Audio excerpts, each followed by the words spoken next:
मित्रांनो, भारताच्या अर्थव्यवस्थेचा इतिहासातील एक सर्वात मोठ्या आकड्यावर नुकतीच मंजुरी देण्यात आली आहे. 3,15,000 कोटी रुपये. हा आकडा इतका मोठा आहे की या पैशातून इस्रो सारख्या 100 पेक्षा जास्त अंतराळ मोहीम सहज राबवल्या जाऊ शकतात.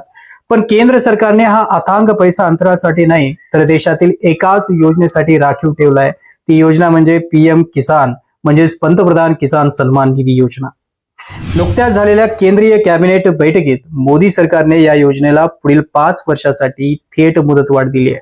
पण मित्रांनो, इथे सर्वात मोठा प्रश्न हा निर्माण होतो की दरवर्षी 6,000 रुपये देऊन खरोखरच भारतातील शेतकऱ्याचे प्रश्न सुटत आहेत का? की हा अब्जावधी रुपयाचा निधी केवळ आगामी निवडणुका डोळ्यासमोर ठेवून फेकलेला एक मास्टर स्ट्रोक आहे? आजच्या या व्हिडिओमध्ये आपण कोणत्याही राजकीय पक्षाची बाजू न घेता केवळ फॅक्ट्स आणि डेटाच्या आधारे या 3 लाख कोटीच्या योजनेचा सविस्तर 360 डिग्री विश्लेषण करणार आहोत. नमस्कार मित्रांनो, मी विजन बोलतोय. विजन 360 मराठीमध्ये आपल्या सर्वांचं स्वागत आहे. सगळ्यात आधी आपण हे समजून घेऊया की सरकारने नक्की काय निर्णय घेतला आहे.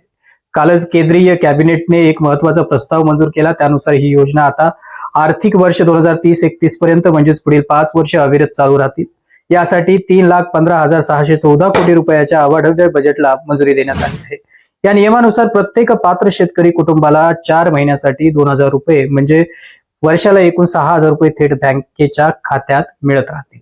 पण सरकारने यावेळी फक्त पैसे मंजूर केले नाहीत तर तंत्रज्ञानाचा एक मोठा तडका दिलाय. सरकारने भारत विस्तार नावाचे एक नवीन AI पासवर्ड, ज्याला कृषी असिस्टंट ऍप लॉन्च केलंय. सरकारचा दावा असा आहे की देशातील कोणत्याही शेतकरी कोणत्याही मध्यस्थ्याशिवाय थेट आपल्या मोबाईलवर 24 तास 11 वेगवेगळ्या प्रादेशिक भाषांमध्ये या योजनेची माहिती मिळवू शकेल आणि आपल्या खात्याचे स्टेटस तपासू शकेल. वरवर पाहता हा निर्णय खूपच क्रांतिकारी आणि शेतकरी हिताचा वाटतो, बरोबर आहे. पण नाण्याला नेहमी 2 बाजू असतात. आता पाहूया योजनेची दुसरी बाजू आणि थोडं अर्थशास्त्र, ज्याला इकॉनॉमिक्स समजून घेऊया. वर्षाला 6,000 रुपये म्हणजे महिन्याला फक्त 500 रुपये. मित्रांनो, आजच्या 2026च्या काळात महागाईच्या वेगाने वाढत असलेल्या त्या काळात महिन्याला 500 रुपयात एका शेतकऱ्याचं कुटुंब खर्च भागू शकतो का? खते, ज्याच्यामध्ये फर्टिलायझर्स आहेत, सीड्स, बियाणे, ट्रॅक्टरचे डिझेल आणि मंजुरी याचे दर गेल्या 5 वर्षात दुप्पट आहे.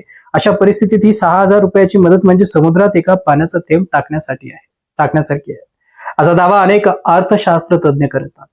दुसरा सर्वात मोठा मुद्दा म्हणजे थेट बँक खात्यात पैसे, डायरेक्ट बेनिफिट ट्रान्सफर. सरकारने आतापर्यंत 23 हप्त्यामध्ये 4.87 लाख कोटी रुपये थेट शेतकऱ्यांच्या खात्यात पाठवले आहेत. यामुळे भ्रष्टाचाराला नक्कीच आळा बसलाय, यात शंकाच नाही. पण RBI च्या एका जुन्या सर्व्हेनुसार या 6,000 रुपयापैकी बहुतांश पैशाचा वापर शेतकरी शेतीसाठी नव्हे तर दैनंदिन घरगुती गरजा पूर्ण करण्यासाठी किंवा जुने कर्ज फेडण्यासाठी करतात. म्हणजेच या उद्देशासाठी ही योजना सुरू केली आहे की शेतकऱ्यांना शेतीसाठी भांडवल मिळावे. तो उद्देश पूर्णपणे सफल होताना दिसत नाहीये. आता बोलूया त्या कोट्यावधी शेतकऱ्याबद्दल जे सध्या 24व्या हप्त्याची वाट पाहत आहेत. 20 जून 2026 रोजी सरकारने 23वा हप्ता यशस्वीरित्या जमा केला होता. आता 24वा हप्ता ऑक्टोबर किंवा नोव्हेंबर महिन्यामध्ये 2026च्या दरम्यान येणे अपेक्षित आहे. पण जर तुम्ही eKYC किंवा बँकेत आधार सीडिंग केले नसेल तर तुमचे पैसे थांबणार आहेत. म्हणजेच तांत्रिक अडचणीमुळे आजही लाखो गरीब शेतकरी या हक्काच्या पैशासाठी वंचित राहतात. ही देखील एक जमिनीवरची वस्तुस्थिती आहे. तर मग शेवटी निष्कर्ष काय निघतो की ही योजना पूर्णपणे यशस्वी आहे की अपयशी? उत्तर दोन्हीच्या मधोमध आहे. 3.15 लाख कोटी रुपयाची ही मदत देशातील 14 कोटी कुटुंबांना एक तात्पुरता आर्थिक आधार नक्कीच देते. पण जर आपल्याला भारताच्या शेतकऱ्याला खरोखर समृद्ध करायचे असेल तर केवळ 6,000 रुपयाची तरतूद, तात्पुरती मदत पुरेशी नाही. सरकारला शेतीमालाला योग्य हमी भाव, प्रगत कोल्ड स्टोरेज चेन आणि सिंचनासाठी सोय उपलब्ध करून द्यावी लागेल. तोपर्यंत या योजना तात्पुरती मल्लमपट्टी म्हणूनच काम करतील. तुम्हाला काय वाटतं मित्रांनो? महिन्याला 500 रुपयाची ही मदत पुरेशी आहे की सरकारने थेट हमीभावावर जास्त काम केले पाहिजे? तुमचे मत खाली कमेंट बॉक्समध्ये नक्की कळवा. जर तुम्हाला हे सखोल आणि निष्पक्ष विश्लेषण आवडलं असेल तर व्हिडिओला लाईक करा आणि अशाच माहितीपूर्ण व्हिडिओसाठी तुमच्या स्वतःच्या विजन 360 मराठी चॅनलला सबस्क्राईब करा.